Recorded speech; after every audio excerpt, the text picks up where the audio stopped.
Setelah itu, yang ketiga yaitu teori Persia. Teori Persia ini dikemukakan oleh Husein Sastraningrat pada abad ke-13 Masehi. Ia berpendapat bahwa Islam itu pertama kali disebarluaskan yang berpusat di Aceh, yaitu di Samudra Pasai lebih tepatnya. Menurut dia, Indonesia ini sangat mirip dengan Persia. Adapun bukti-buktinya yaitu pertama, adanya peringatan 10 Muharram atau Asyura atas meninggalnya cucu Nabi Muhammad SAW di Karbala, yang sangat dijunjung dan dimuliakan oleh Muslim Syiah di Iran atau Persia.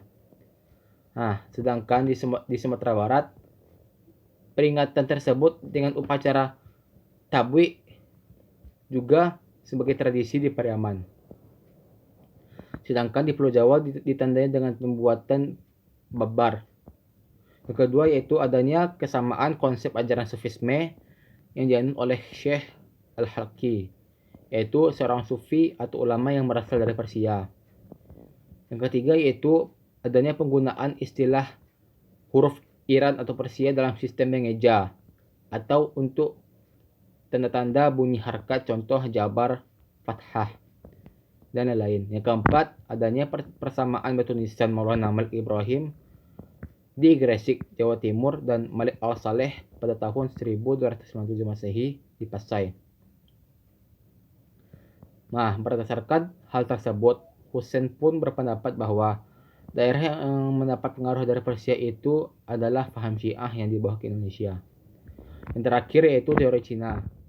Teori Cina ini berpendapat bahwa Islam datang ke Indonesia itu pertama kali disebar di Pulau Sumatera yang berasal dari para perantau dari Cina. Menurut teori ini, orang-orang Cina itu berhubungan sangat baik dengan masyarakat Indonesia jauh sebelum Islam itu tiba di Indonesia. Pada masa Hindu-Buddha, masyarakat Cina atau Tiongkok telah menjalin persahabatan dengan penduduk Indonesia, terutama melalui kontak dagang. Nah, di masa ini, yaitu masa di mana agama berkembang.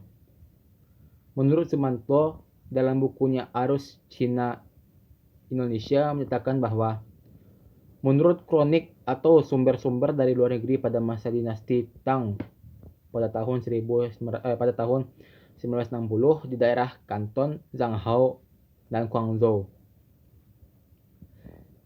Setelah itu, teori Cina ini juga didasarkan dengan sumber luar negeri atau kronik maupun lokal, babat dan hikayat. Bahkan sejumlah sumber lokal pun tersebut ditulis bahwa raja Islam pertama di Jawa itu adalah Raden Fatah yang terletak di Demak. Dan juga Raden Fatah ini merupakan keturunan Cina yang disebutkan berasal dari Champa.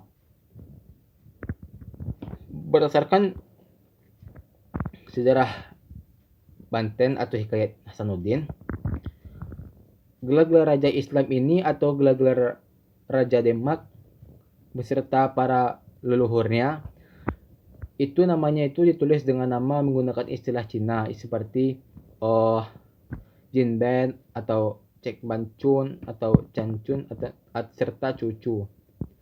Nama-nama ini mirip dengan nama Manggul atau Moncong yang ditafsirkan merupakan suatu kata lain dari kata bahasa Mongol, yaitu sebuah wilayah yang terletak di Cina bagian utara.